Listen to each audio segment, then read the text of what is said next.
Hello, everybody. Welcome back to, well, it might be your first time, but welcome to the Koç University Center for Asian Studies webinar for spring 2021. Today, we have Professor Erdal Küçükyalçın. He was here last week as well, and this is part of his two-part seminar on Japanese samurai class and Bushido, the way of the samurai. So let me very briefly introduce him, maybe a shortened version of the introduction from last week. So Dr.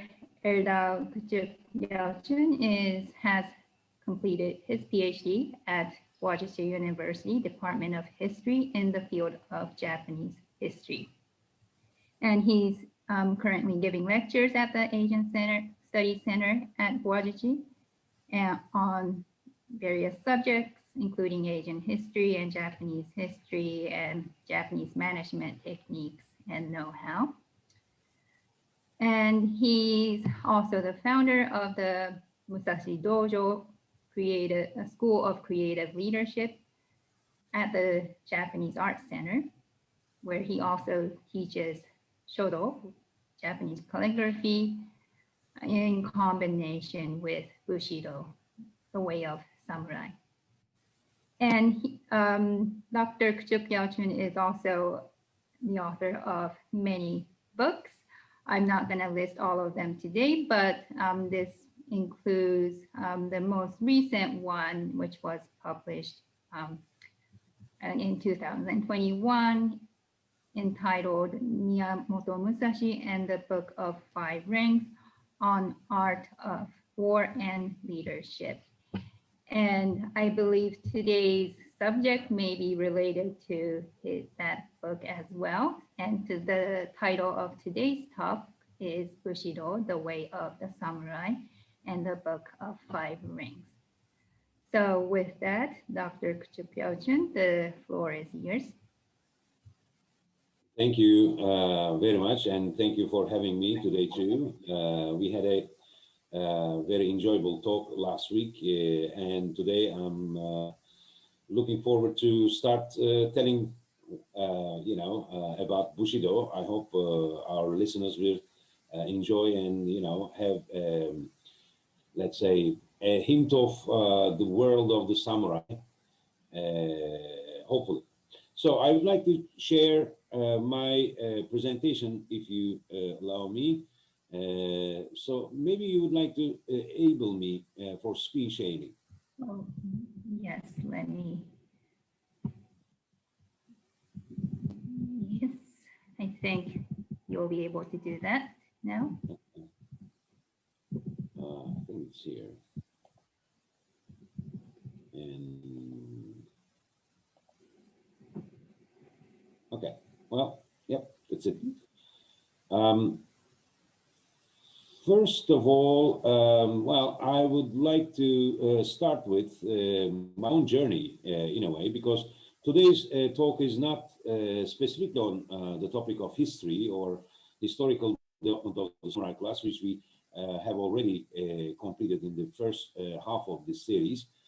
Today we will talk more about the worldview of the samurai and their mindset. The term Bushido is already famous and popular throughout the world, and well, in most of the times it's used in the context of martial arts. But I believe it is not limited to the martial arts. It is a way of thinking that can be used and was used in many different areas, like business too. That's why in Boğaziçi I sometimes give the course on the Japanese management techniques and know-how, because it shows us, I believe, the way of thinking of the Japanese businesses, which in turn I also believe that they were heavily influenced by these ideas that we will talk today. My own journey started when I was in secondary school, I guess. I don't really remember which day or which date it was, but somehow I had this idea that I want to learn more about Japan.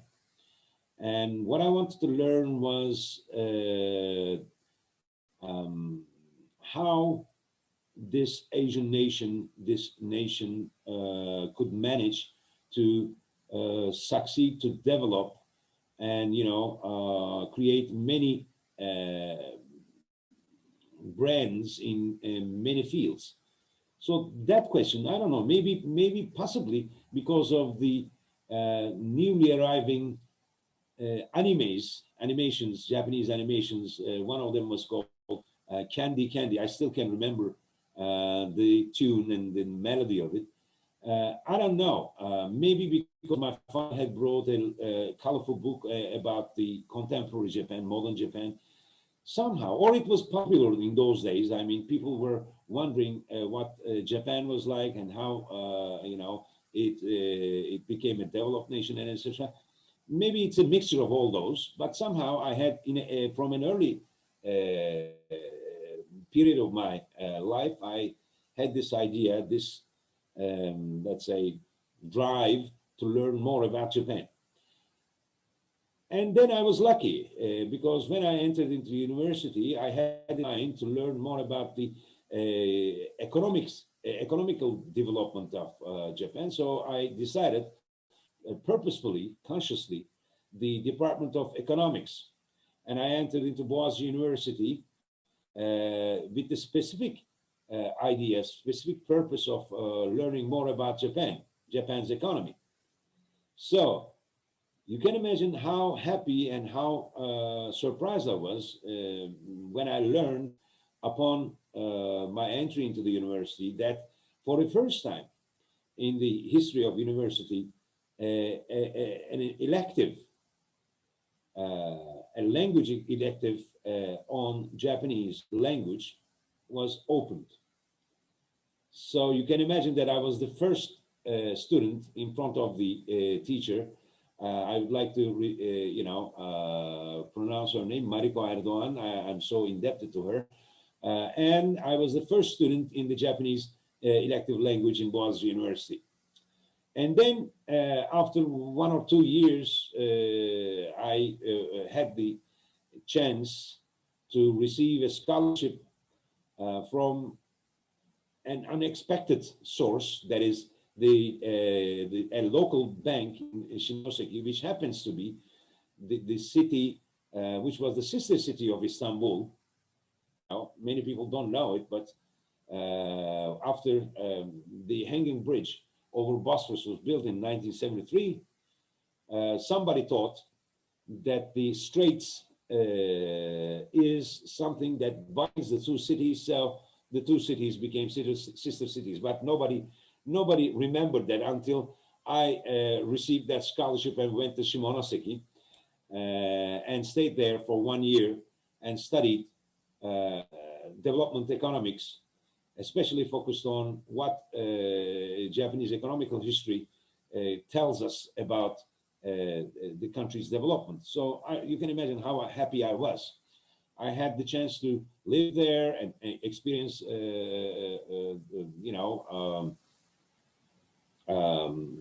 different, let's say, facades of Japanese culture and meet with many people, etc. And my Japanese also developed, I think.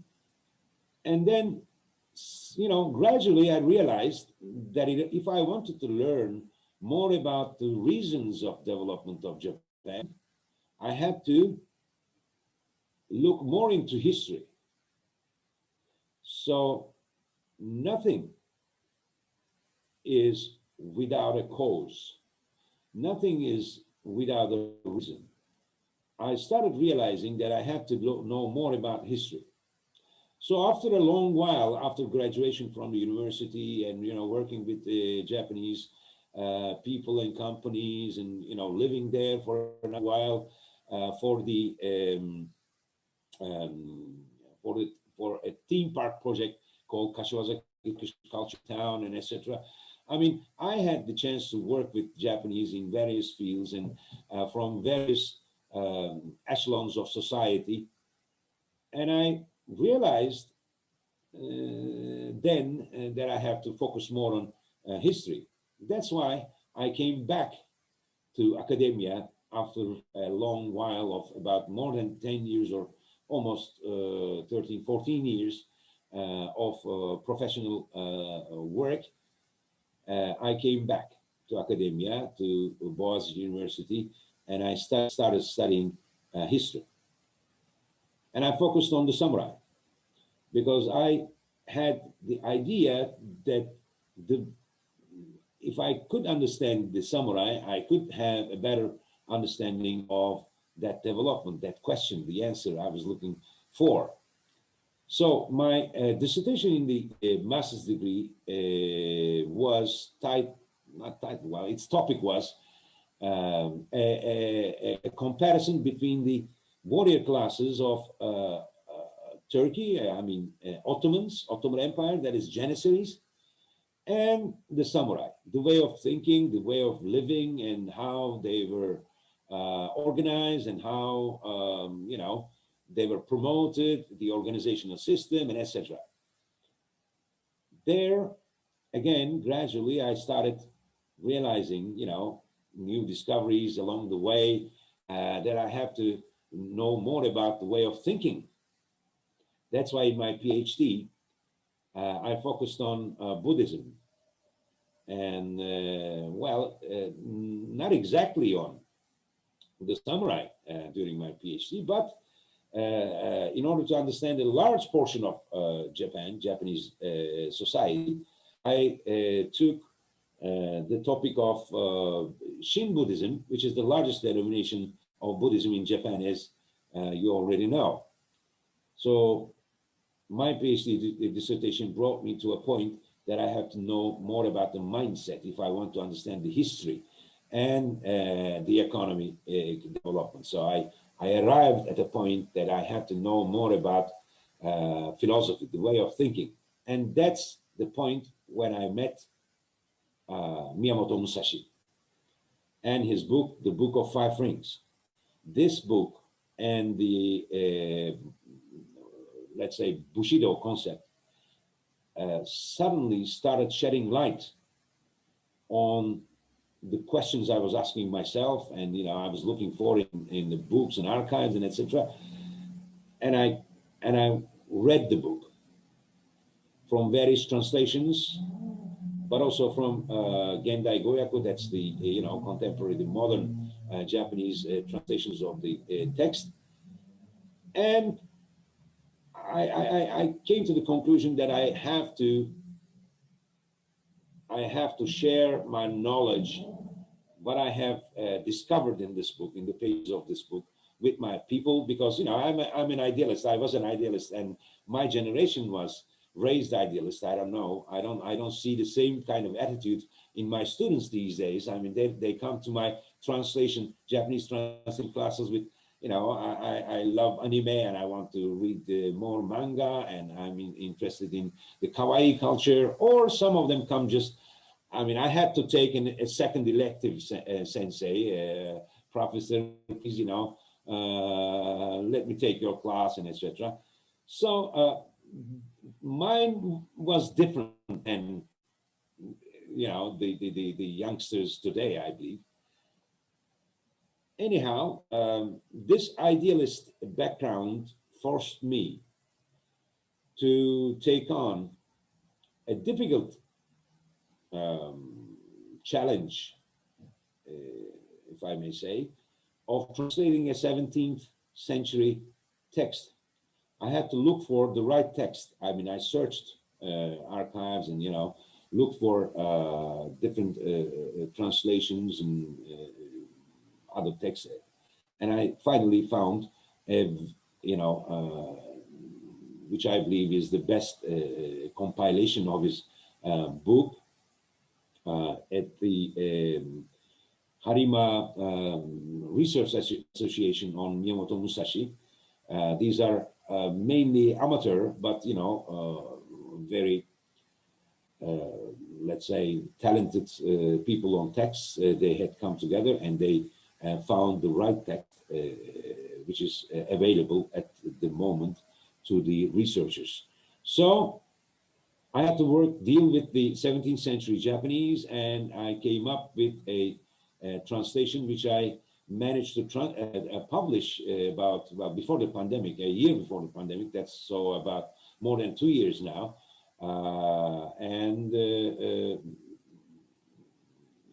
You know, I was surprised that people were interested in what's written by Miyamoto Musashi, and the book was sold out in a few months.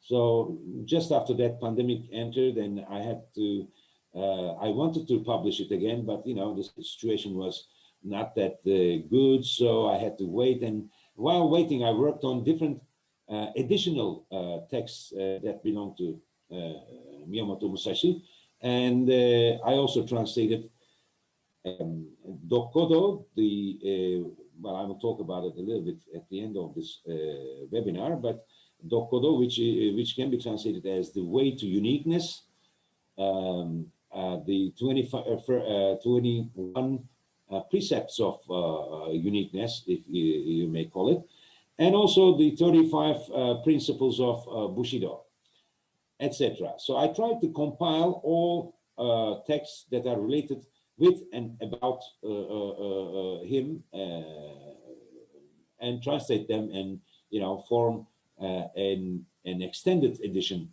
of the Book of Five Rings that I have wrote, and it just came out of the print house about a week ago. So you can imagine how happy I am. So I'm trying to give speeches and webinars and, you know, seminars in order to tell what he was trying to say. So let's start. I will start with, let's say, different facades of Japanese, let's say, culture as a, you know, smooth entry into our subject, because I'm sure that our listeners, most of our listeners, especially if they have come to listen to this webinar, they must have heard different ways and different traits and different parts of Japanese culture somehow. For example, the first one I showed, the Japanese art, or ikebana, or the way of the tea, the tea ceremonies, or Fujisan, the sacred mountain in Japan. Or they must, if they haven't heard the others, I'm sure they have heard the word sushi. And then, I don't know if they're aware that they're Japanese in origin, but it's so internationalized now, that's why. But there is Aikido, there is Iaido, there is Kendo, there is Karate, you name it. There are many other, let's say, martial arts traditions that originated from Japan and Japanese culture. And now they belong to the world. I mean, there are dojos in United States, in Canada, in Brazil, you name it, in France, I'm sure in Kenya, in South Africa, you name it. In almost all countries, you may find some sort of martial art that belongs to Japanese culture. And also some other brands, like, you know, industrial brands, Suzuki, Toyota, Sony, Kikoman, Toshiba, Honda. I'm sure they're familiar with these names, and many others that we already know or might have heard, or famous in other countries, if not in Turkey, like these many technological, like Nintendo. They're not so healthy these days, but you know, Nintendo is there. It's another brand, popular brand. There is Panasonic, there is Canon, there is Nikon, there is YKK. They have a factory in Turkey, by the way. There is Yamaha, and we have an image of a samurai. I don't know the very young listeners that joined us today, but you know, many of us are familiar with the popular Hollywood movie called The Last Samurai. And there is an image that is depicted in that movie and other similar movies on the samurai. Well, when I was, much younger, let's say, I don't know, I don't want to accept that I'm not young. So when I was younger, there was a TV drama called Shogun, and many of us, watched it on TV. And, the Seven Samurai, Akira Kurosawa's movies, and The Last Samurai once again. Tom Cruise was the, hero there. And there are games like Soul of Samurai and, many others. I cannot name all of them, of course. There are so many. And such games, and the image is there, samurai. And it's samurai is such a popular icon that you can see not necessarily Japanese people, but from all corners of the world, people, the designers, they create and recreate the image of the samurai as a mighty warrior. And even there are projections to the future, like the Gundam series or many others. I mean, it's so creatively, positively promoting the image of samurai. So, how was it possible? How, I mean, the question is there. How did Japan create so many brands that left their mark in our heads,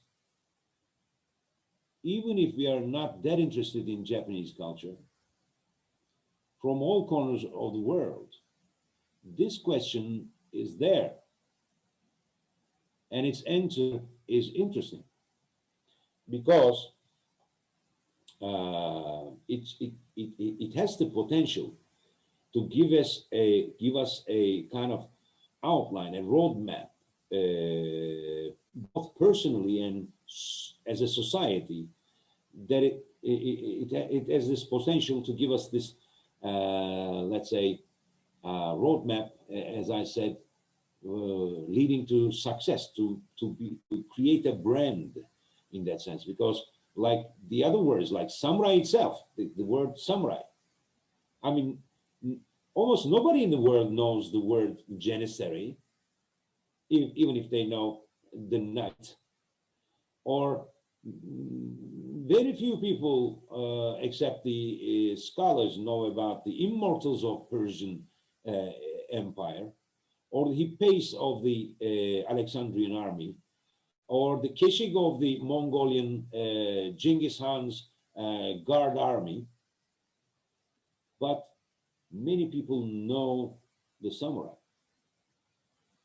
And again, the image of the samurai, or the adjectives or the qualities that are attributed to the image of samurai are, whomever you ask, they will come up with these answers: disciplined, fighting spirit, respected, let's say,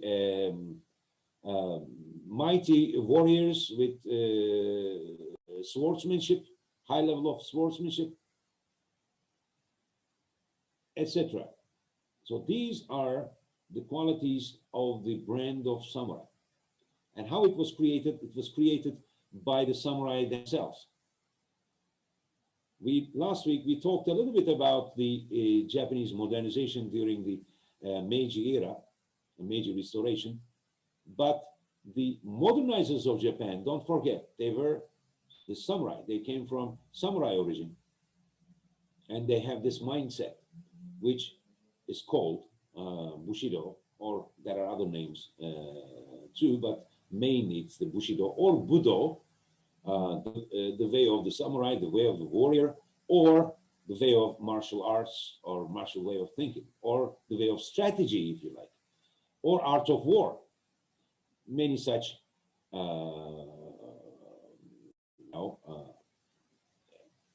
words are used for that. Now, let's continue with our slide. So Bushido is written with Bu, that means martial arts or war or weapons and everything related to military affairs. Shi is gentleman.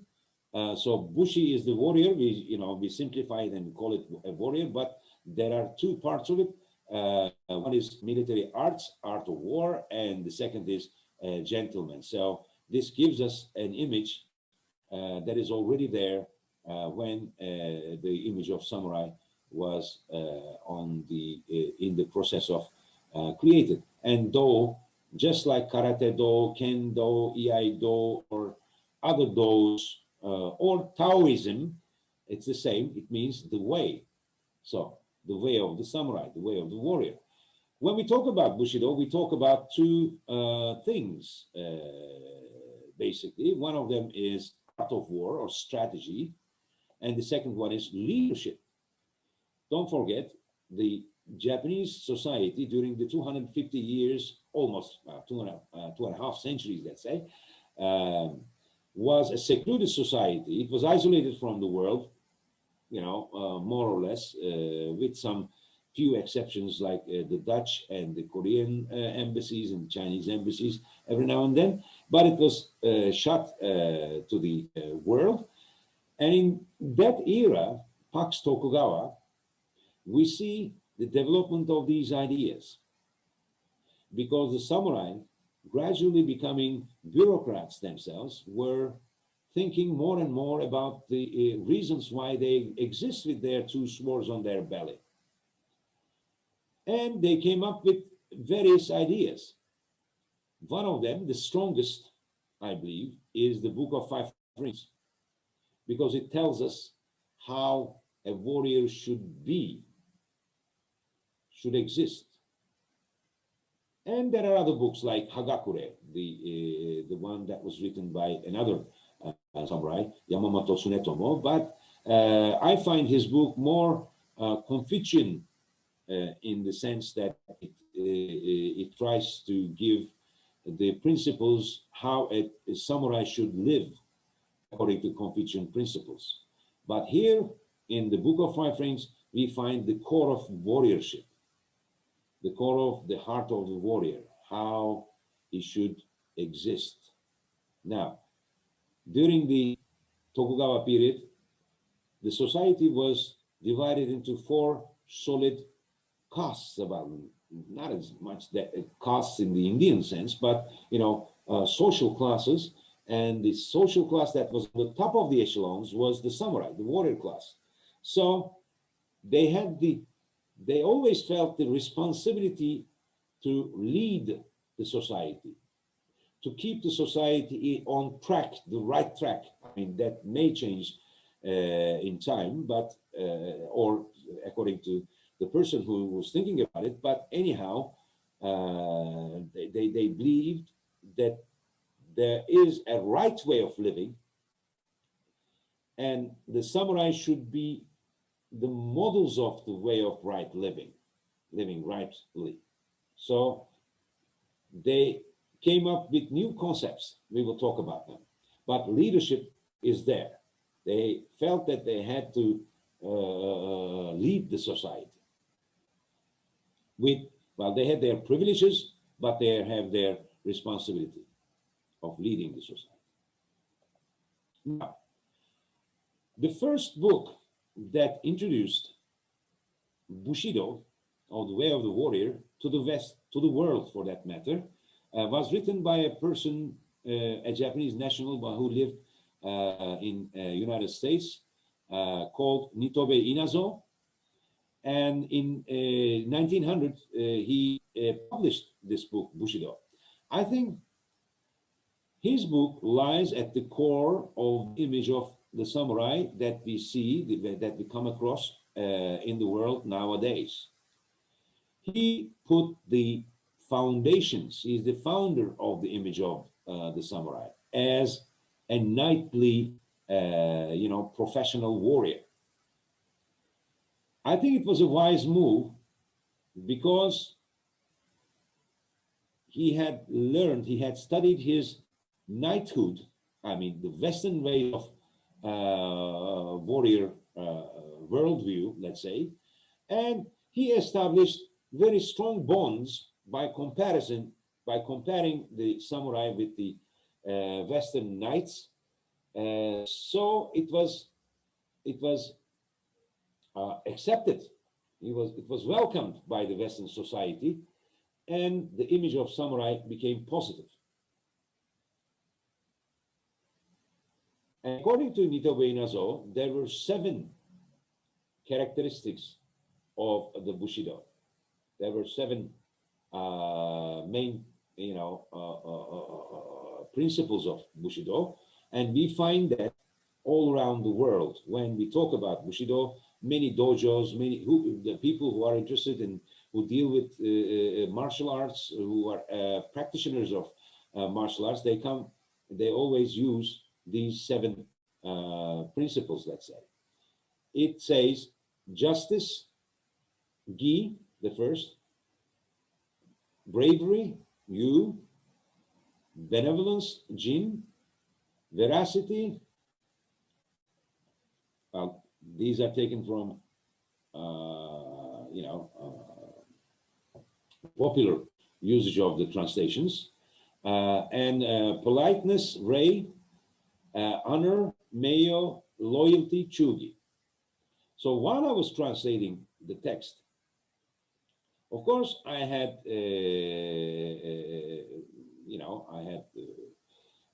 read the text of Nitobe Inazo, but I had trouble in, locating these 7 principles in Bushido. I mean, these are the concepts that is created, and this is introduced as the pillars of Bushido by Nitobe Inazo. I have no objection to that. But when I look more and more into the depths of samurai history, I realized that there are alternative explanations for the keywords that should represent Bushido. Now, because I believe there are also translation problems in understanding these characters, these kanji characters too. Now, I came to the conclusion that we have to focus more on the Confucian virtues, the 5 Confucian virtues of a leader, that is called the 5 constants, or the Gojo. This is a concept that is used by, from the early periods of Japanese history, even during the introduction of the Ritsuryo system, the laws and regulations of 7th and 8th centuries that shaped Japanese society and caused a centralized state to form. There we find court caps system, which is called the 12 cap system. There we find already find these keywords, the 5 constants. Now, these 5 constants are that Confucius requires, and later on other thinkers, Chinese thinkers mainly, they developed these ideas. But it was the conception, the development of these ideas and crystallization of these ideas was in Japan. Don't forget that. I mean, Japanese society might have borrowed many cultural or philosophical concepts from China, but they have perfected and they have adopted them in accordance with their own needs, and they have kept them I mean, I sometimes think that Japan is a safety box of culture.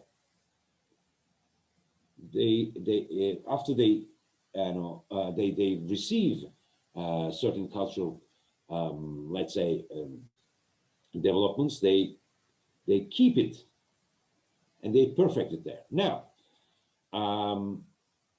empathy is the first of the 5 virtues of a leader. If you remember the previous slide, the translation was, if I'm not mistaken, it was compassion or something. Just a moment. Okay. It's here, benevolence. Sometimes they've translated as compassion.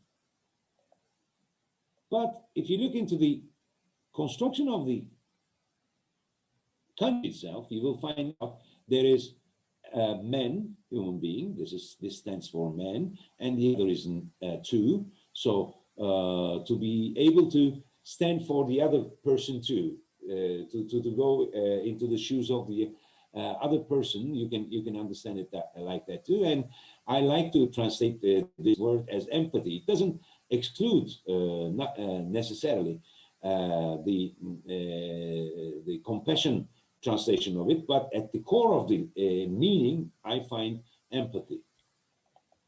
Secondly, this is generally translated as justice, but I believe morality is the right word for this kanji, because gi is,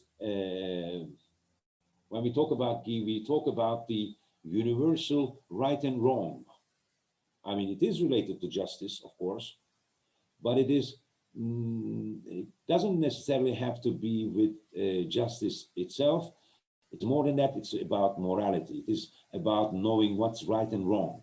So Confucius explicitly seems to want the leaders to be able to differentiate between what is wrong and what is right in all circumstances. That is morality or ethics. The third one is manners or etiquette, if you like. So a leader should always know how to act and behave in all circumstances. That's why we see the samurai or the Japanese. When we talk about Japanese culture, we see respect to each other and to them, to one's own self. I don't know if our listeners remember that, but several years ago there was this World Soccer Championship in Brazil, and the Japanese people were photographed, and it was a news for the world that the Japanese spectators, after their national team's match was over, they started cleaning up the whole place where they sat, and the whole world looked like with admiration on one hand, but on the other hand, nobody tried to copy them and start cleaning their own areas. It was only the Japanese. So this is taught. This is reigi, or this is when they use reigi, the ritualistic, the ceremonial part of behaving. This is because you respect yourself, not only the other. So to know the manners shows that you are elegant enough. It shows your elegance, elegant enough to to behave as you should. So in the samurai world, this is key. If you don't know how to behave in an environment that you have already entered, it means that you cannot, as they say in Japanese, you cannot read the air. Yeah, read the air. They literally call it reading the air. That means you have to be sensitive enough when you go into a new environment or a grouping or a room, you name it, a meeting. You have to realize what is important, whose let's say position is what in comparison with others, and etc. You know, you have to read the air and use appropriate attitudes towards your counterparts. This is manners, this is etiquette. The fourth principle or virtue is knowledge. Knowledge. As you may remember, we didn't see it in the other list that is put forward by Nito Beinazo, but knowledge is a center, the core of a leader in Confucian virtues. Now, knowledge leads to wisdom. A leader should know, try to know, and try to learn. Without knowledge, you're nothing. You have to learn. That's why we will see that this word will come again in front of us, knowledgeable. So without knowledge, you will not improve yourself. Without let's say, an appetite for knowledge. And finally, the final virtue is both a culmination and product of the other four, and also a virtue in itself. And it is really important. It is trust. But you have to take the meaning of this kanji a bit widely, because it is not only trusting somebody, but it's also about self-confidence. So if you do the previous four, if you follow these virtues, if you have them, if you try to have them, finally, the end, as an end, you will come to a point that people will trust you, but you will also trust yourself. You will radiate trust to others. Now, I would like to take your attention to the point that these five virtues also the characteristics of a brand. Branding, whatever you have in your mind. It may be a service, it may be a product, it may be a country name, it may be an image of a certain social class, doesn't matter. You construct trust. Because if you look deeper into this kanji, you will find out it is separated into two. The first half is the same as the first one, as you may realize, this one, and it means men, not necessarily, genderly men. It is, you take it as human being, let's say, men. And the other one is word. Word coming out of mouth. These lines are what comes out from one's mind, one's mouth. So this is word. One who stands behind his or her word. So keeping your word is essential in building trust. That's why I believe now, well, after realizing these facts, I come to know, I feel like I understand better why Japanese people are so keen on keeping time. I never saw, let me tell you, I never, if there isn't, a really big thing that, keeps them not being able to keep their promise. But I almost never saw a Japanese person being late to his or her appointment.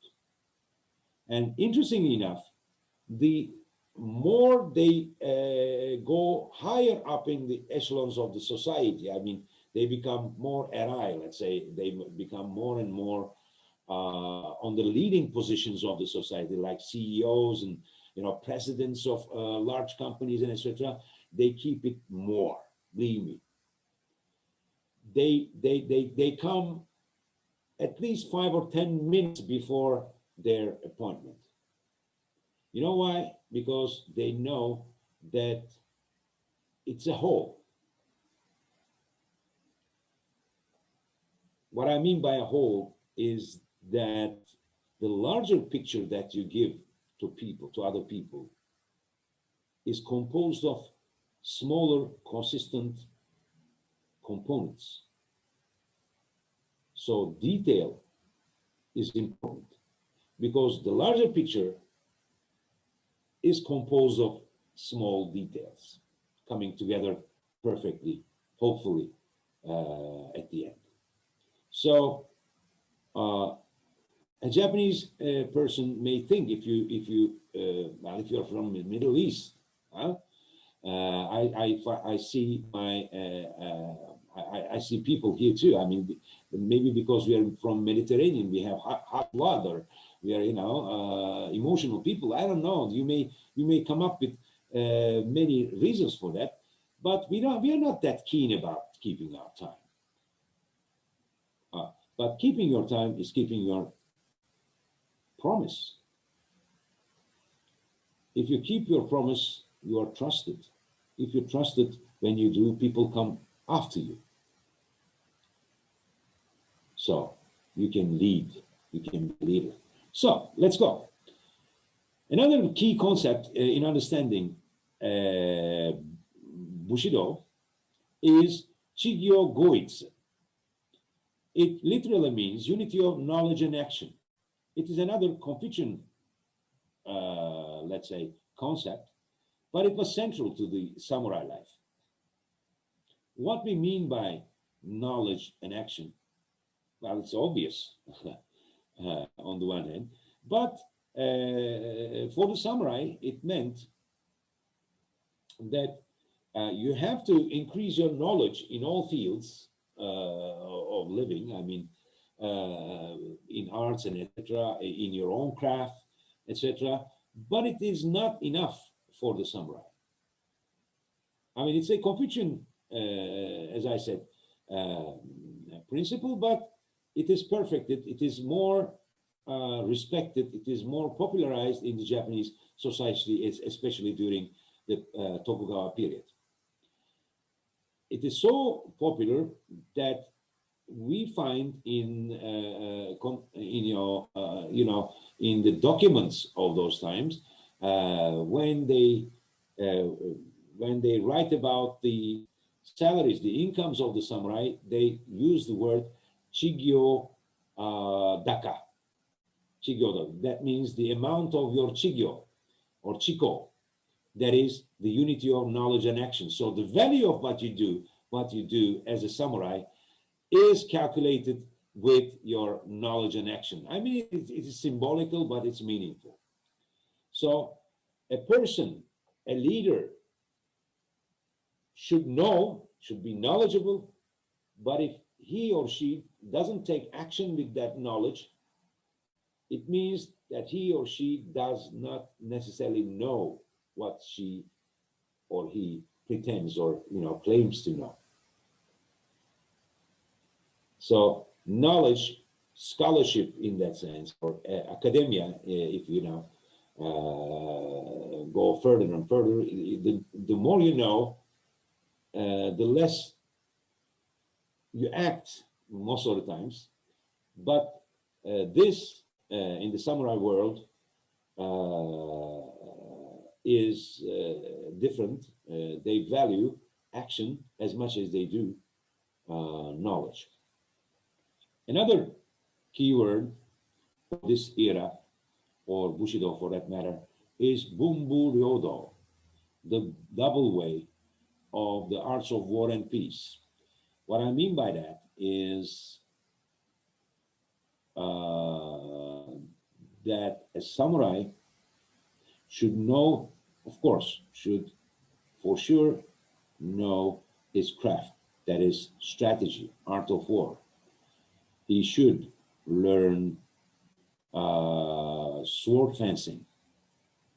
He should master other martial arts, say archery or aikido, or you name it. I mean, other fields that were available then, especially Aido, using sword fencing, swordsmanship. But it is not enough to master. To become a master, you have to cultivate culture. Bun Buryodo, this kanji stands for culture or arts. That's why I call arts of peace. Huh? It is a unison. It should act simultaneously. It should exist together, according to the samurai. We see this keyword in many documents and in many texts prepared by the samurai writers. So in order to excel in your craft, you have to know arts too. You have to be able to enjoy, let's say, pottery, let's say tea ceremony, let's say sumie painting or calligraphy. Because with that, you attain a deeper sensitivity, which is a must to know, to realize the unseen for a warrior. What I mean is that before the threat appears and manifests itself, you have to have the ability, the talent to realize that it's coming, so that you can prepare yourself and take your precaution. So that makes you a master of Bushido. Now, okay, well, we finally came to Miyamoto Musashi. He is the most famous icon, if you like it, of a samurai for the Japanese society and the world now. We will understand why. Now, he was born in 1584 and he died in 1645. And he's so popular that he is depicted in many forms of art in Japan. Not only today, we will see contemporary modern usages too, but for example, like this one in the woodblock prints of the late Tokugawa or Meiji periods too. He is shown as a samurai fighting against all kinds of weird creatures and monsters and etc. He always comes victorious from his endeavors, enterprises, fighting against another beast.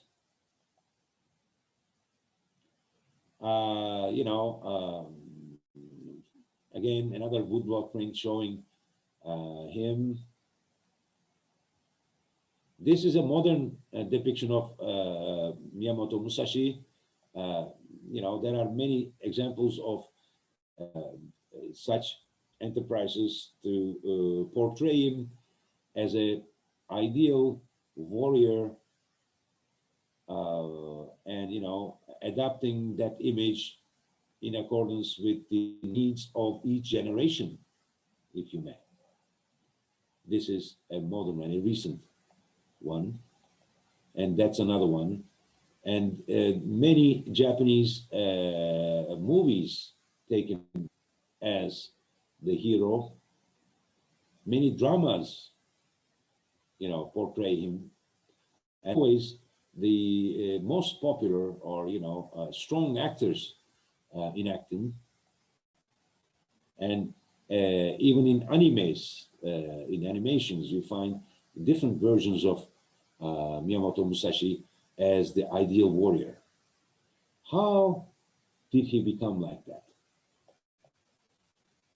Well, for example, this is a woodblock print from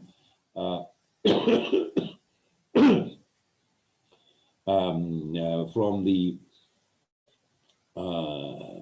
let's say 19th century, and you see him fighting, dueling against a famous swordsman, another master called Sasaki Kojiro, and he's shown as flying in the air using his two swords, because he's famous for founding his own school of fighting called Niten Ichi Ryu, which means two. Well, if you look at the translators into English, they would say two skies, one, Niten Ichi. But I translate his école, his school, as two worlds as one, two worlds one. He means that there's unity between two worlds. I mean, death and life, and day and night, and small sword and a large sword, a long sword, etc. He's saying, he's giving a message there. So he's holding two swords together. Normally, Japanese sword, katana, is used by both hands. But his teaching is different than that. He says in his book, the Book of Five Rings, he says, if you carry two swords on your belly, then you should be able to use both of them. Otherwise, what is the reason of carrying two swords on your belly? So he's shown as an exceptional fighter using his two swords together. Well, at the end of this fight, actually, this is a historical fight, and it really did happen. And actually, when I was there, I didn't know that, let me confess you.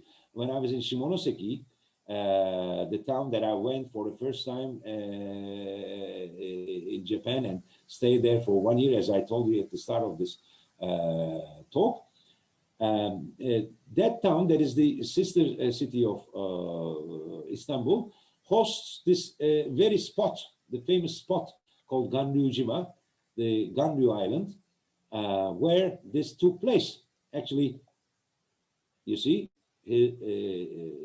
this scene is immortalized with a sculpture there, idealized, images of the two, and you can see that here he's holding a large, a long piece of wood, a wooden stick in his hand. And I mean, the first one, the woodblock print, was more idealized, but here you can see a bit, let's say, realistic depiction of the scene, because we know that Miyamoto Musashi had purposefully late to the appointment, which is in contrast with what I have said, by the way. But he did do that because he had a point. He was late for about 2 or 3 hours in order to make his opponent, who was masterful and who was famous, and he was a mighty opponent, to make him nervous, and and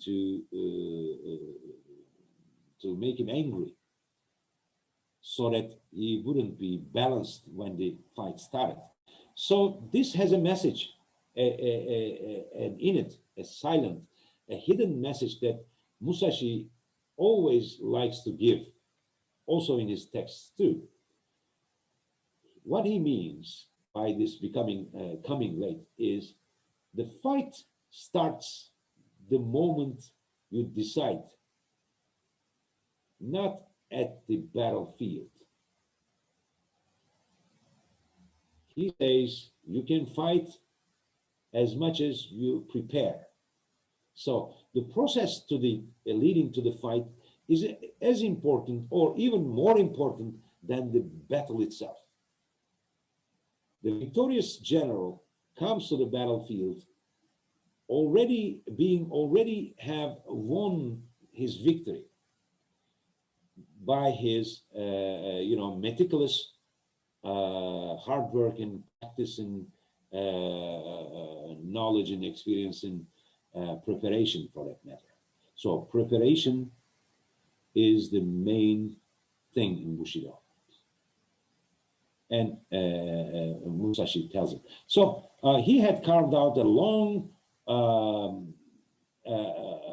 wooden stick and used it as a weapon in this duel. On the other hand, his opponent is using a real katana, so a blade, but he was famous for using a little bit longer than standard katana. So he was making he was taking the advantage of a longer katana, but by carving a wooden weapon while he was late, 2 or 3 hours from the oar of his little boat, longer than his. So this is all strategy for Musashi. Now, he is an interesting person. He is some personality that we may call a Renaissance man in that sense, because he has given, let's say, products in various fields, and he had excelled in various crafts. Musashi, as a swords master, he is known as a swords master because he has established, as I said, a strong tradition, a strong school of sword fencing that is called Emmei-ryu, school of Emmei, or the Niten Ichi, the two worlds one school, which still continues, by the way, as a tradition, as a koryu, an old tradition of martial arts in Japan. He is a calligrapher. He has given few but excellent masterpieces of writing. For example, here he has written Senki, that means fighting spirit. But his brush strokes are strong and reveals his character and, decisive attitude to his actions. But it doesn't finish. Let's continue. He's an artist. He's a Sumiya artist who has given brilliant pieces of art. This is also his. Or little bird, famous for this little bird hanging almost in air. Or this. Or this. He's a designer. He has designed this saddle. He has designed this, let's say, sword or scabbard. He's a sculptor. Very few examples, but perfect examples. For example, here he has depicted Fudo Myo, the enlightened, immovable king. Well, a Buddhist icon of warriors, or let's say, guardians of the world. Well, that's another discussion, but there is this 5 great kings of wisdom in Buddhism. So he is aware of the content of that doctrine, and he has depicted in wood. He is a garden designer. I mean, I took only 2 examples, but these are designed by Miyamoto Musashi, and they boasted still. He also was a city planner, urban planner, and he helped design the Akashi Castle and Akashi City in cooperation with the local daimyo, the feudal lord. So he is also a thinker, because he has left us with the wonderful text, the powerful text of the Gorinsho, the Book of 5 Rings. I have translated, as I said, a few years ago, and this is the first cover into Turkish, but he's translated in many languages, almost all languages in the world. There were some, earlier translations into Turkish, but they were secondary translations. So they were translated from English or French or from other languages, which I find it, useful attempts if nobody can do it from the original. But many things were lost in translation, honestly. because it is a prejudice, common prejudice, which is not, groundless, because the English-speaking, native English speakers, they're, quicker in finding good texts and translating them to English. Okay, but they don't necessarily have to be correct in all sorts of translations, because I know it from my classes. When you give a certain small text, even in a haiku, to a translator, and if you have 40 students, let's say, they come up with different translations. So translations have to be filtered, or naturally filtered, by the translator's experience and knowledge. So the more you know about the history of the samurai, the more you know about the worldview and martial arts, if you have done the martial arts yourself, all enhance your translation. In most of the cases, we don't see that. We see a command of the language, Japanese and English in that sense, and then some parts are lost in that process when translating into English. And a secondary translation, you can imagine how much was lost again.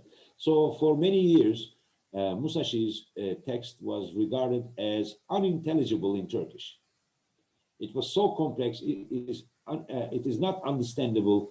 It is so strict and rigid, and it simply did not make sense.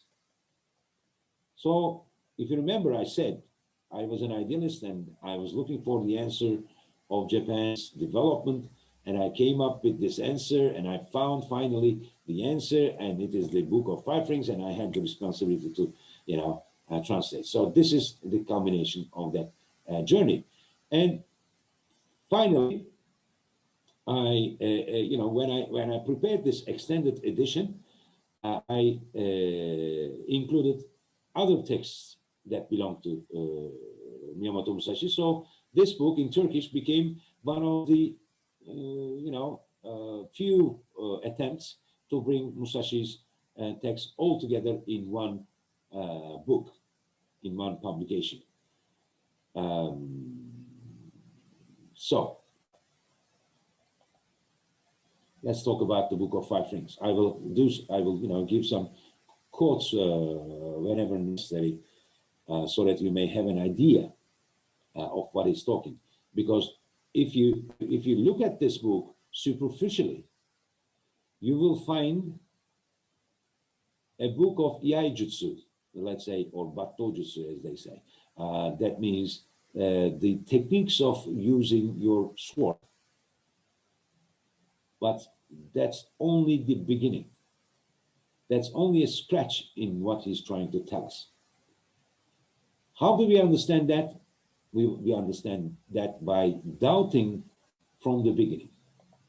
Now, well, okay, I have, put some different languages, all these languages and many others, believe me, his book is translated. He is one of the most important strategists in the world. His books are used in Harvard Business School, or in Columbia, in Oxford, in Cambridge, or in Sorbonne, especially in the business administration and leadership related courses. Not only in military, general staff academies, but also in leadership related courses, along with Sun Tzu. So Turkish, our language, deserved another translation. Now, let's see in the first page of his book how he introduces himself. He says, I'm quoting, I am a samurai born in Harima province, that is Hyogo province, which is the area including Kobe. My name is Shinmen Musashi no Kami Fujiwara no Harunobu. So you see that his full name is larger than only Miyamoto Musashi. I have reached the age of 60 when he started writing this text in 1643 in a cave. He started living in seclusion in a cave and started writing these texts there. And there he was at the age of 60. He says, I have wandered all around the country and confronted many masters of various schools of strategy, dueled for 60 times and never once lost the upper hand. These happened between 13 and 28 or 29 years of age. After 30, I looked back and realized that I hadn't won those victories due to my maturity in art of war. Then, with the hope of reaching the profound meaning of the way, I worked nonstop, day and night, and I was 50 when I met the way of the art of war naturally. Since then, without having a way to look for, I am living shadow and light. So he has reached his truth. And now, before passing away, he is determined to relate, he is determined to transfer his thinking, his experience, as compact as possible to the new generations. Because after writing this, he will get sick. Now, he was sick, he knew that he was sick when he went there. But after a short period of sickness, he would die within 2 years in 1645. His follower, he left his texts to his follower, his disciple, Terao Magonojo, and thanks to him, we know about Miyamoto Musashi's texts because he had protected them, he has copied them, Terao Magonojo. But according to him, it seems that Miyamoto Musashi died a warrior's death. In many sources, we come across a scene that shows Musashi dying, sitting, his sword in one of his hands, and his walking stick or a stick in the other, and dying, as a dignant warrior. Now, he has divided his book into 5 chapters after the 5 elements that are used in Buddhism. But unlike the 5 elements generally used in Confucian China, he prefers a rather minor or a rather unorthodox, let's say, representation of 5 elements. What I mean by that is that the chapter names are ground, water, fire, wind, and void. Normally, you may find, in the other 5 elements, you may find wood and metal instead of some others here, right? Like ground and void, if I'm not mistaken. It is also popular. I mean, the other 5 elements is popular too, but it is well known too. But I think there is a reason, there is a purpose in Musashi's division of his chapters. You know why I started doubting? Because of the very name that is used for his book. It is the 5 rings. the Book of Five Rings. But he's not talking about rings. He's talking about elements. And a tower that is shaped like this, that is designed like this, that you will come across when you enter the Buddhist, most of the Buddhist temples. Most people ignore it. They don't realize it. They don't, they don't notice this little tower in the entrances of many temples, but it's there, and it's a strong symbol. When you look into the symbolism that is represented by this tower, you will find various, not circles, by the way, not circles, but various geometric shapes. The lowest part, well, it is the ground, is in rectangular shape, which is a stable shape, difficult to move, right? And second is round. It stands for water, which is soft and, flowing. And a pyramid for fire, which is fiery and violent. In that sense, pyramid is, a strong, but let's say, again, quite strong, with a strong and stable basis, but it's changing while going upwards. And the third one, the fourth one is the wind, and it is symbolized by, well, it is not that easy to understand it from here, but it is mainly a half moon. It's a round, but soft structure there. And finally, on top, we have the almond shape that stands for the void. So it is full with symbolism. And it is in parallel with what Miyamoto Musashi wants to tell in this book. He is not only talking about sword fencing. He is giving hints about life, about leadership, about being the meaning of being a samurai, but also a human being. Now, he says, at the very start of his text, he says, strategy is the craft of the warriors. Sorry.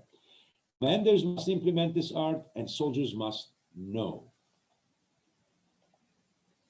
So his way of telling about the Bushido, the way of the samurai, according to Musashi, the main principles for those who want to enter his way that he puts forth is 9. Be straight in your thoughts, work with all your might, experience various arts and crafts, learn the ways of various professions, differentiate between merit and demerit in everything, know how to tell good and bad in all situations.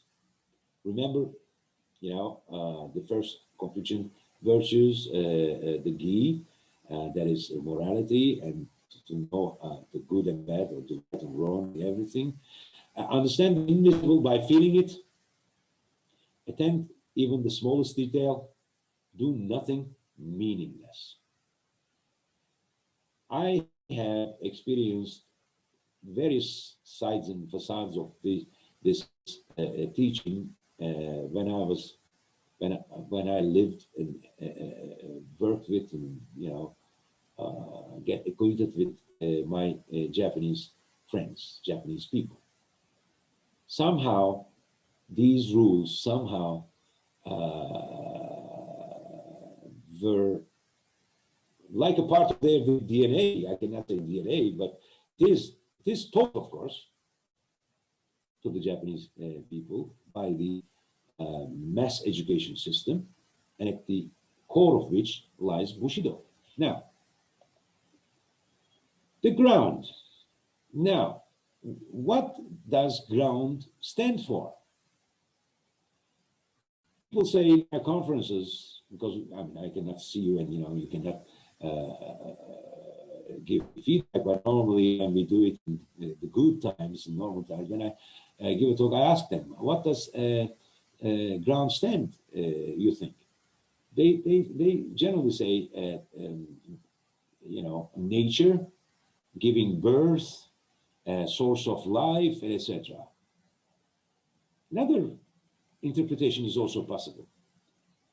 Ground is the solid platform, solid basis that we stand on.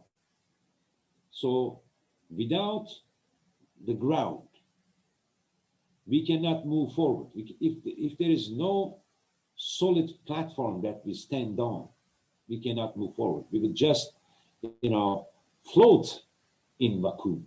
Just imagine that you would be in space without a solid ground under your feet. You would float like him or her.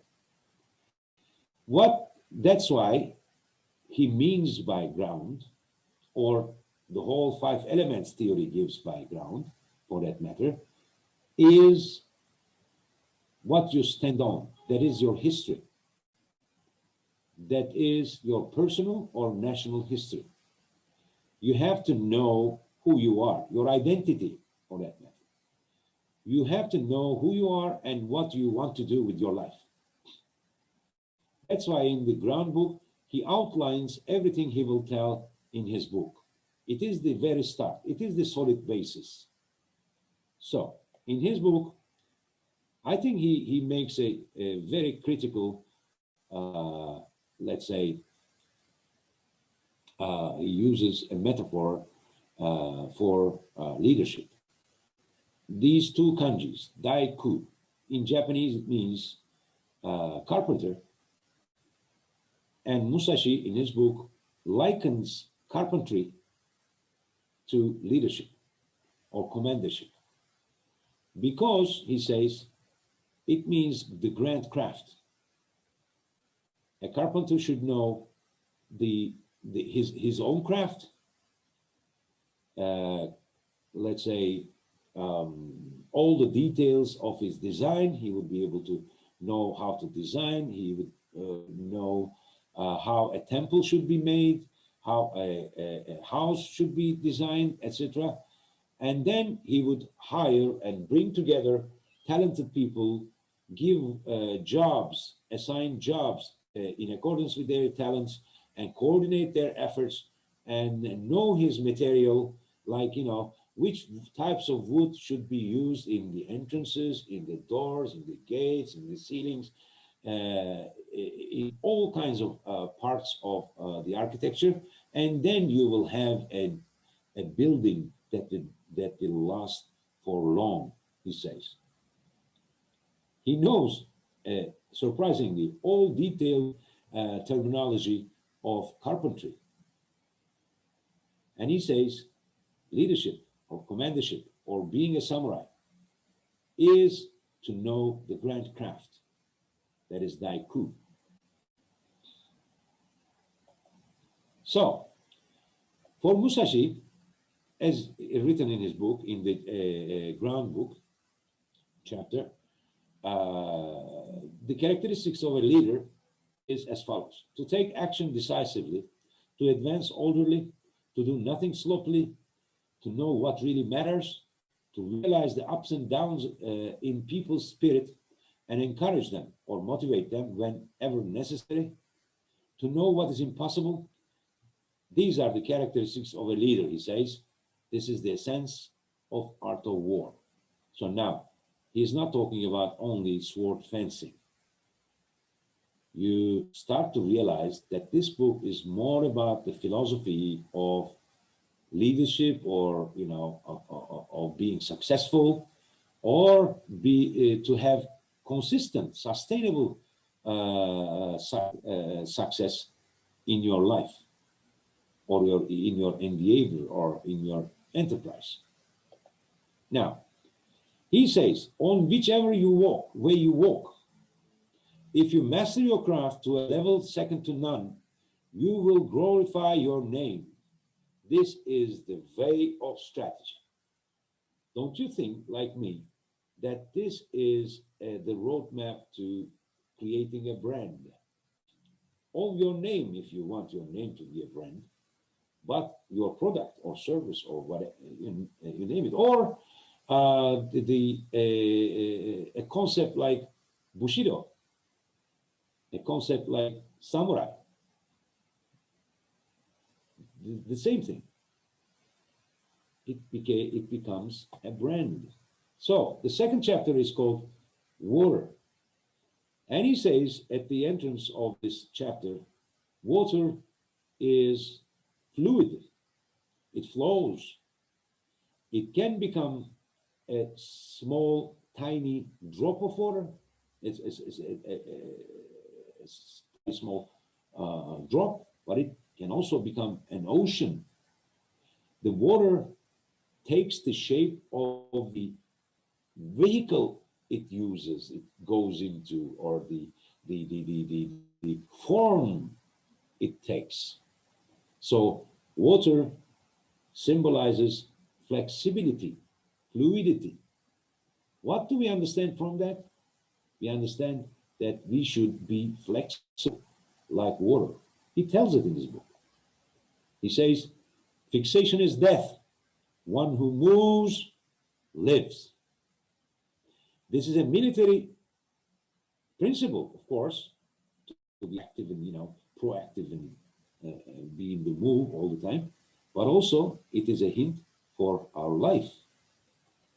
I mean, I have been to several strategy-related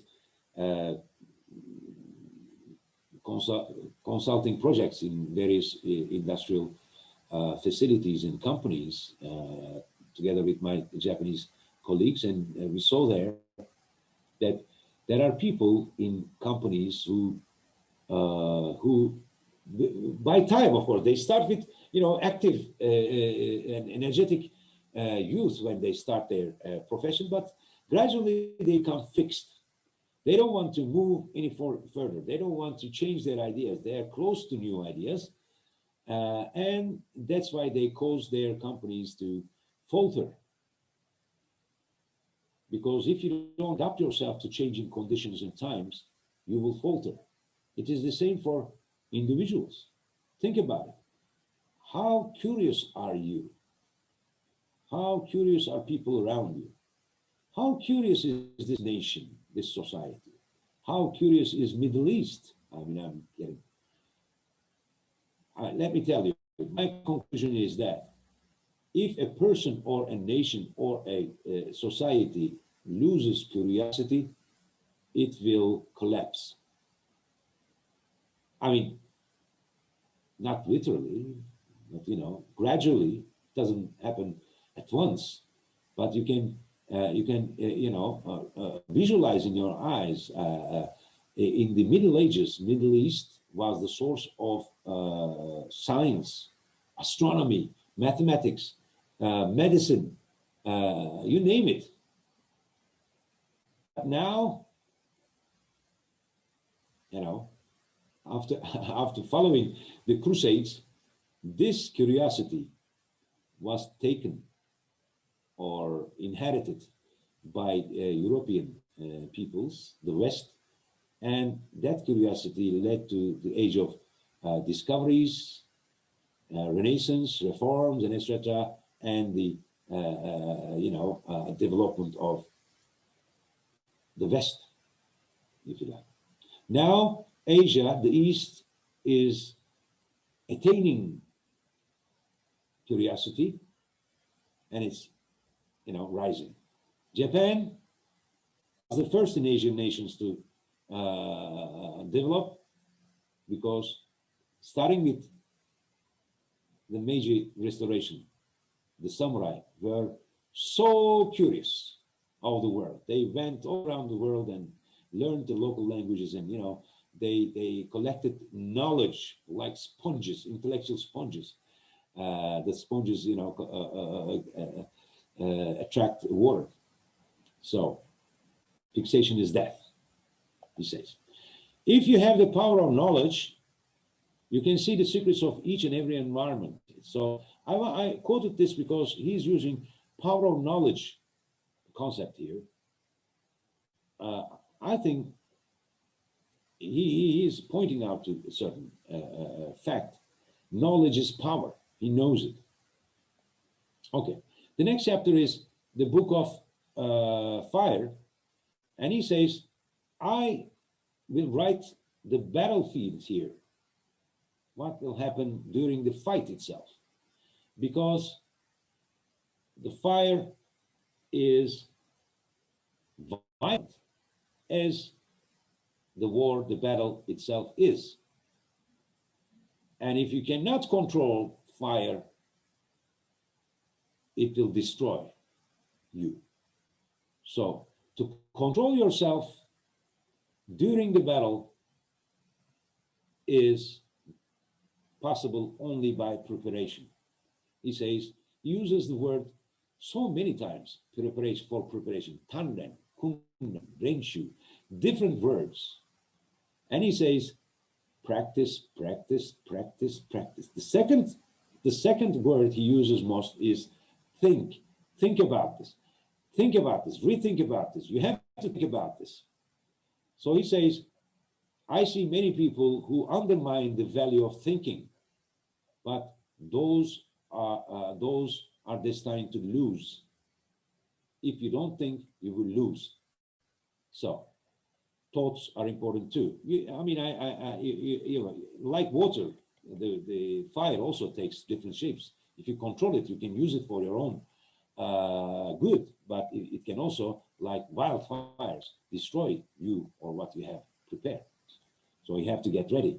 He says in this book, if you have to die, you must die with all your weapons exhausted. Is it all right to die with your swords on your belly? Are you all right with this?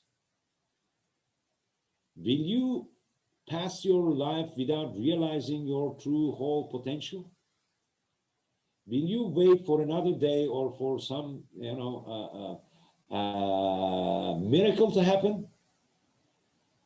He uses this for the battle. I mean, nothing is miraculous. No miracles happen in the battles or duels, for that matter.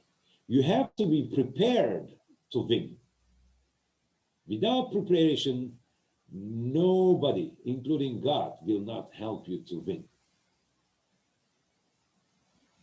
So you must use all your weapons, all your energy, everything in your power to win in your struggles.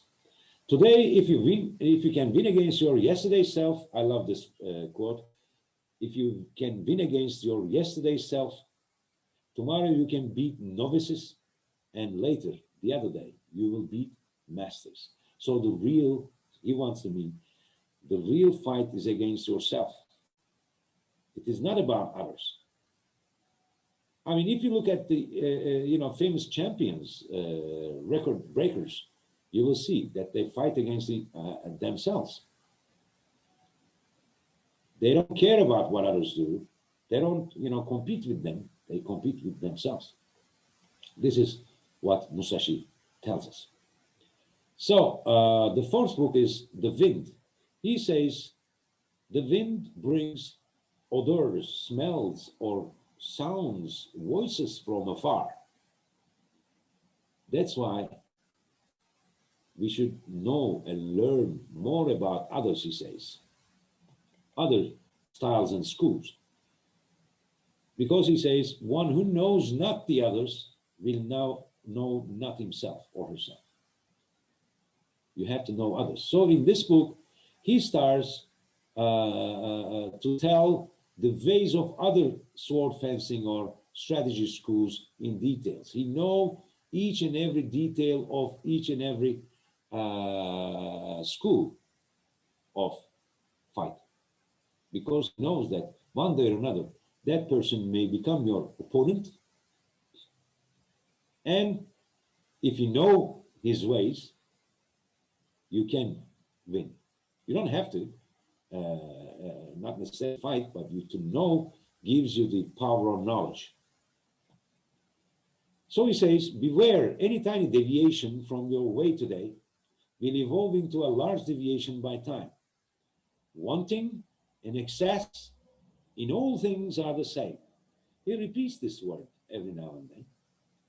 He advises balance in one's deeds, and advises to evade excesses. Okay, the final book. I was surprised when I, first read it. This book is only a page, and this chapter is written by Miyamoto Musashi, and it is only the length of a page, very small, a few paragraphs. His message is there again. He says, if you manage to come this far, understand what I mean, you don't need much more. You will understand what I mean in a few sentences. You will derive your meanings yourself. So, by the way, void is, as you know, is not only void. It is the complementing part, element of all things in the universe. I mean, space, like the atom, electrons, neurons, but there is space, there is emptiness, there is void in between them, but it is not non-existent, as he says at the start of this chapter. He says, void is that anything is extant, is in fact non-extant. Therefore, naturally, void is non-extant too. If you know the extant, you can understand the extinct, and by time, you will understand the meaning of void. I mean, it is poetic. And at the end of this chapter, one page, he literally gives a small poem telling all what he wants to tell. I will not quote that. Maybe you will read this one day. I don't want to give you a spoiler. But I think that page is fascinating. And he says, ones who grasp the true meaning of the way can distance themselves from it. So once you master your craft, wherever you walk is the way. Whatever you do is the way. You can distance as you like yourself to the way as known to others. They move on the way of strategy with inner freedom and reach a natural but mysterious for others uniqueness. That word, I think, summarizes his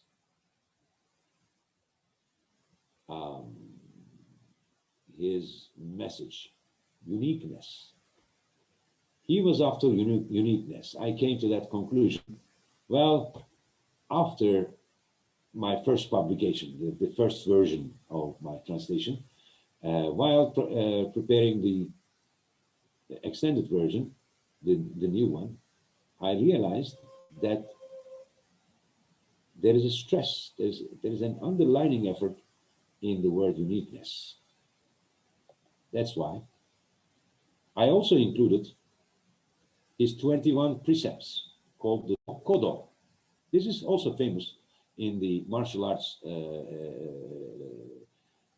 circles, and it is generally translated into English as the path of aloneness, the way to go forth alone, or the way of walking alone.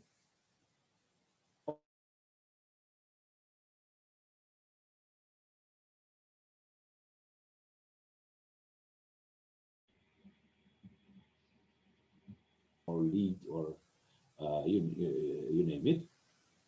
But such a genius as Musashi does not summarize his purpose in with the words being alone. Did we have walking alone, to be alone, aloneness? No, there must have been something different, I thought. And in my first translation, I translated this dokkodo into Turkish, if I reverse translated it in English, as the way to independence. Because this word also can mean independence. So it's more intelligible now. He's talking about, I thought, to be independent, not being alone. I mean, you can be with people, but you can be independent. That's something else.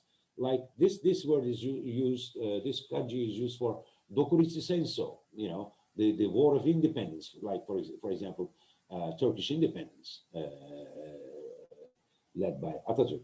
So it can be translated as independence, which is, you know, more suitable for me. But while preparing the next version, as I said, I, you know, started suspecting myself because the same word can be translated as uniqueness. Dokuji. I, you know, put this version as the way to uniqueness. He is talking about becoming unique.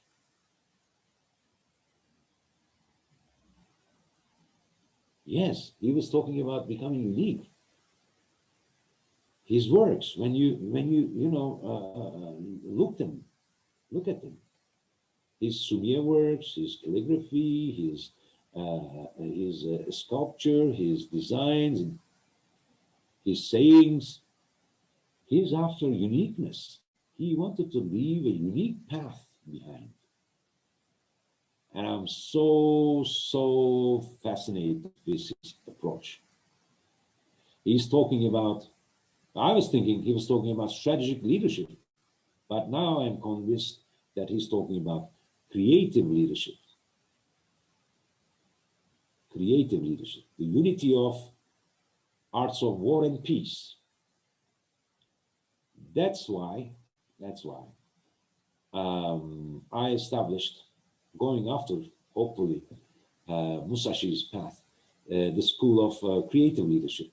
I gave it name, Musashi Dojo.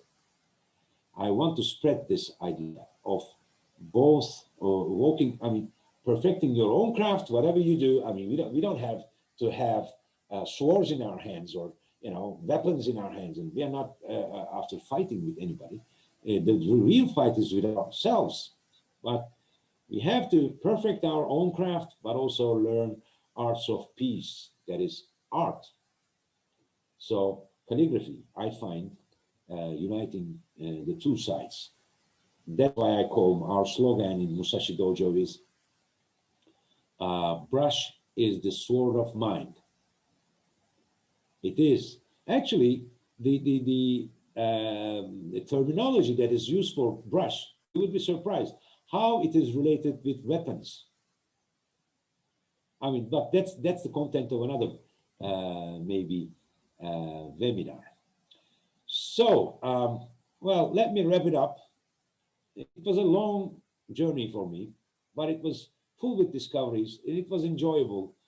Japan gave me a target, and with a target, you're stronger.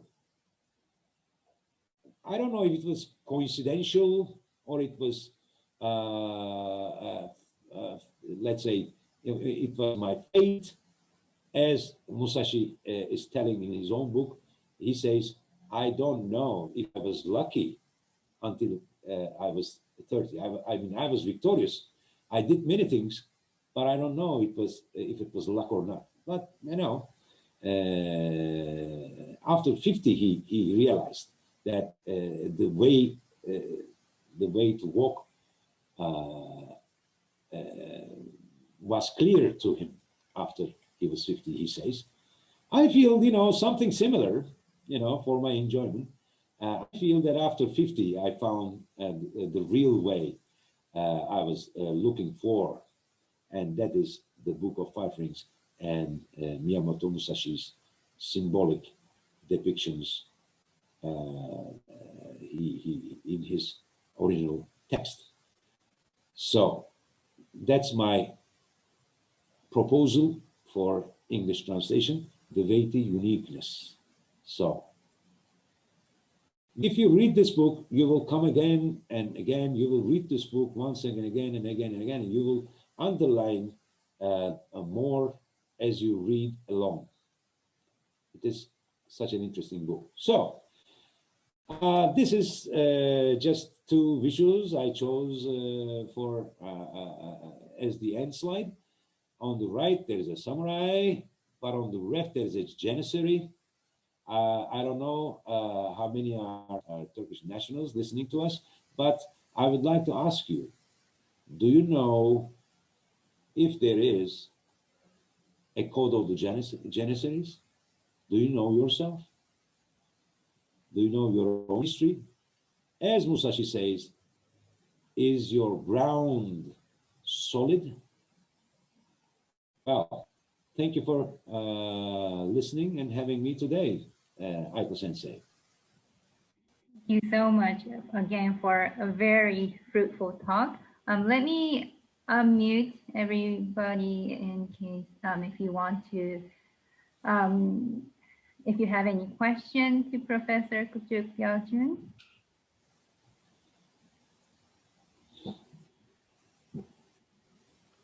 Burak? So, like last week's presentation, this week's presentation by Dr. Küçükyalçın is very, informative and comprehensive.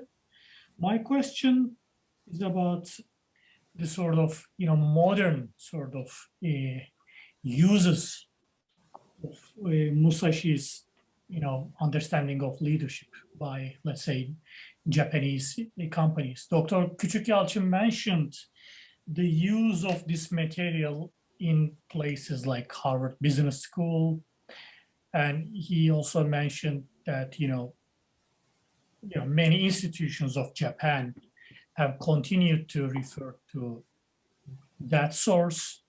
So I would like to just request a bit more elaboration on that. In what respects, let's say, Japanese companies and which companies, make use of such material, whether the references to, these leadership qualities also changed over time, whether one aspect became more emphasized than the other, and so on. Thank you. All right, thank you very much. I think it's a very good question. Well, let me try to answer it like this. As you said, the understanding of Bushido changes like every other concept by time, that's for sure. But the teaching itself is there, and the more you understand it and you apply it to your world, more you receive the fruits of it. Let's say you harvest what you learned from these principles. That's how they are conceived in Japan or in other business circles around the world. That's why it is used as a educational material in some business administration schools and departments. But Japan does not necessarily, with all its aspects and parts, understand and, implement and are aware of the teachings of Miyamoto Musashi, especially recently. In the old times, when I talk about Meiji or Taisho periods where Japan was, on the move and it was rising and, it was running towards success with a hungry spirit, they call it, then they were more aware of these teachings. And that's how they established many brands like Mitsubishi, Mitsui, Toyota, etc. On the one hand, of course, there are negative consequences of these teachings, and if they are used for, let's say, military purposes only, it led, this way of thinking was used by Japanese Army and Navy, and to disasters. It caused disasters in the Second World War, and Japan had to restart from scratch. But again, after the Second World War, there were managers, there were leaders who know their Musashis and who taught them within their companies. By the way, let me remind you that in Japan, a normal education in secondary and high schools, and even in the universities themselves, have to be complemented with education and training after Japanese people enter into companies. So the large companies, they have their own discipline and way of thinking, and they have their worldview, let's say, in relation with their own brand and its image, under which lies, for most of them, Bushido, I believe, because their founders were whether Bushis themselves or admirers of Bushido or learners of Bushido, let's say. So in modern Japan, I mean, when coming to the answer for your question, in modern Japan, the training of Bushido for leadership is given within the companies for the leader candidates, management class candidates. So we don't know what's happening in each, company, in each firm. But whenever I meet, as I said, a general manager and have a dinner and go to drinking and have chat with intimate chats with some of them, or other parts of management from academia, etc., I realize that they know their history of the samurai, and they're aware of the Book of Five Rings, and they know to a certain extent. I mean, these things depend on your, as the Japanese say, on your utsuwa, your own depth and knowledge, and your own accumulation of knowledge. The more you know, the better you understand, obviously. So it depends on how much they know. Each person knows less or more. But anyhow, they're aware of Bushido and its precepts and principles. So I say the companies, they inherit and they continue these, and they protect, they keep the secrets of, let's say, secrets of leadership in the business culture in Japan at the moment. There are books written about it for the managers, like Bushido for business, Bushido for management, leadership, Bushido for, I don't know, for, you name it. I mean, all fields. Many books are written. Even now, I'm sure there are new books binding Bushido with leadership are published in Japan, but not only in Japan, in the United States, in England, in France, you find that. Bushido for leaders, many books titled like this. So it is there.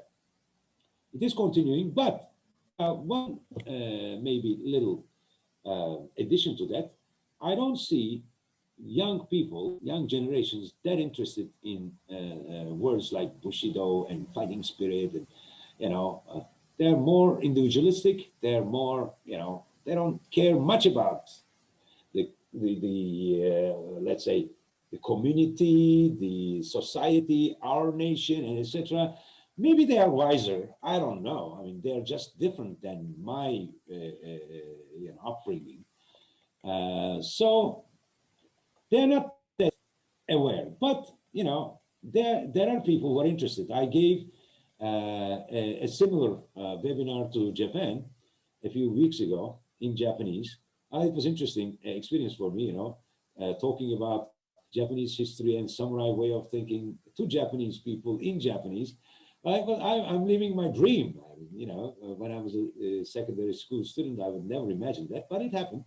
So they are interested. They ask questions, but it's only a minority.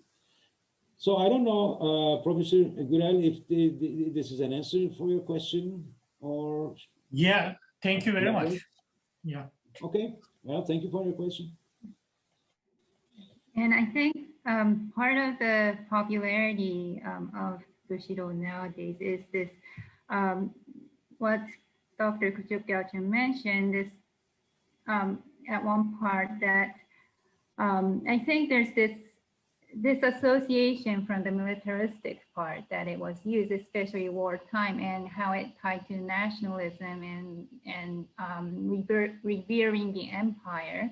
So that part of history is cut off, I think, and reinvented in the post-war period, and more seen as more of this business strategy, and keeping that essence of this moral part of that Bushido, and cutting off the violent part might be why it's more accepted widely nowadays, even in Western countries.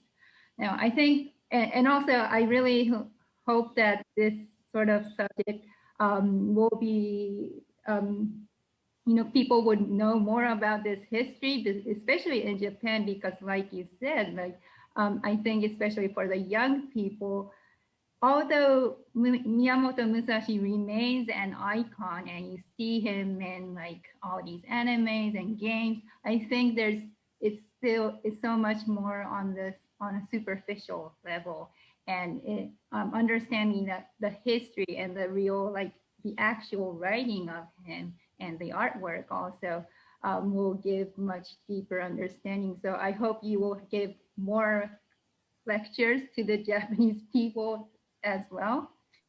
And I know you have a class after this, so I think we should end the webinar for now. But thank you again for giving such interesting talks. And I hope you will have a chance, we'll have another chance to learn more about your work in the future. But thank you so much. Thank you for having me. Thank you for this enjoyable environment. And I hope, yes, we will, you know, do another talk later on. Well, I'm ready to cooperate and, you know, work together. All right. Thank you for listening. Thank you. Yes, I look forward to that. Thank you.